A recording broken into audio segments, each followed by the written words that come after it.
Confessions 24.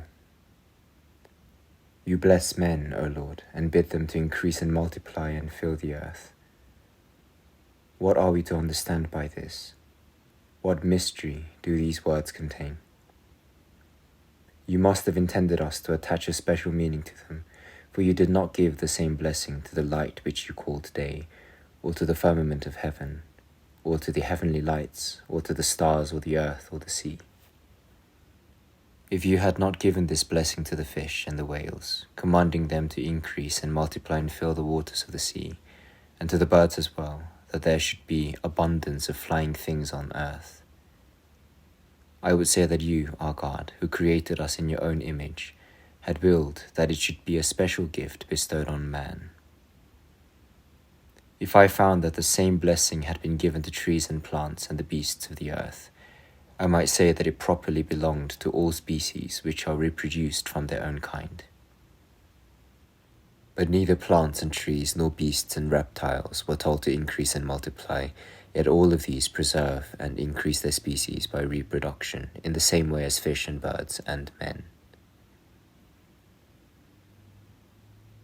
What then am I to say, my light, my truth? Am I to say that there is no significance in this, and that these words of yours have no special meaning?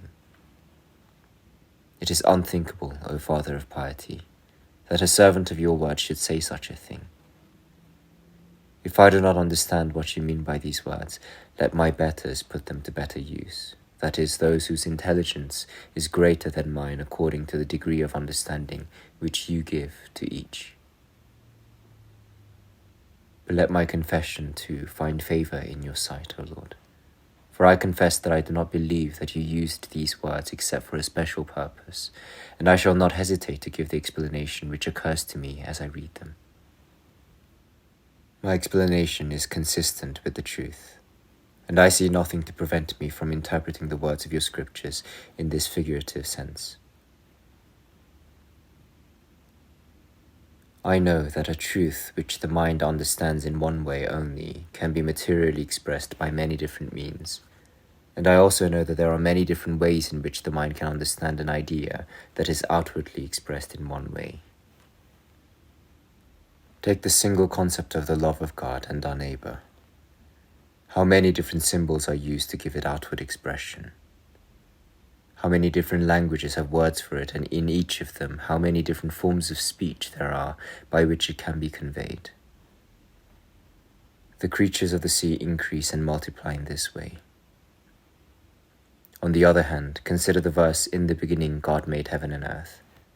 Scripture presents this truth to us in one way only, and there is only one way in which the words can be shaped by the tongue.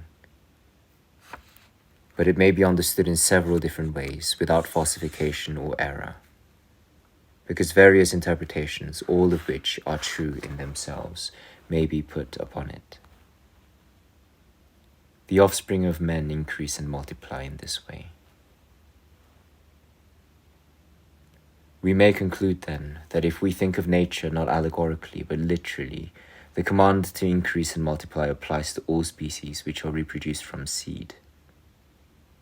If, on the other hand, we take these words in a figurative sense, and this I think is more likely to be the way in which we are meant to take them, since it cannot be a mere accident that Scripture mentions this blessing as a gift bestowed only on the offspring of marine creatures and of men.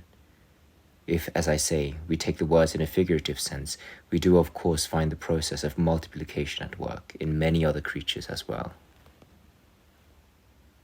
We find it in spiritual and corporeal creatures, figuratively described as heaven and earth, in good and wicked souls described as light and darkness, in the sacred writers who deliver God's law to us, described as a vault by which God would separate the waters which were beneath it from the waters above it,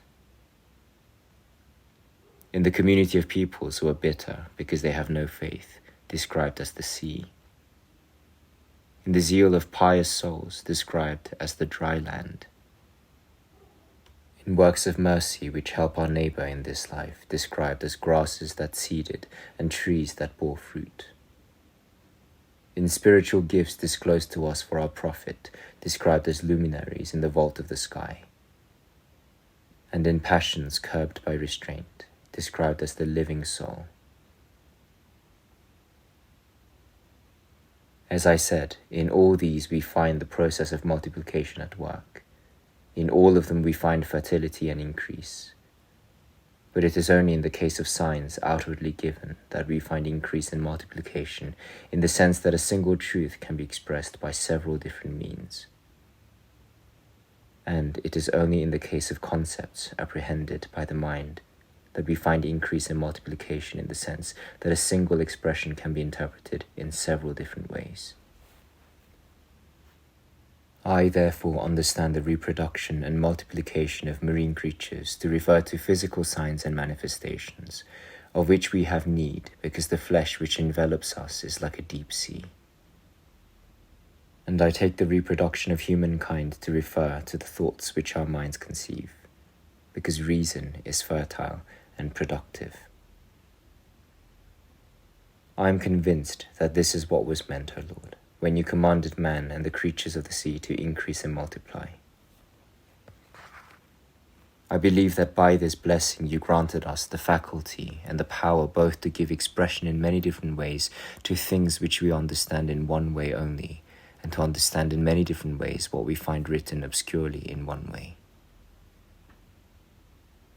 This explains how the fish and the whales fill the waters of the sea, because mankind, which is represented by the sea, is impressed only by signs of various kinds. And it explains how the offspring of men fill the earth, because the dry land appears when men are eager to learn and reason prevails.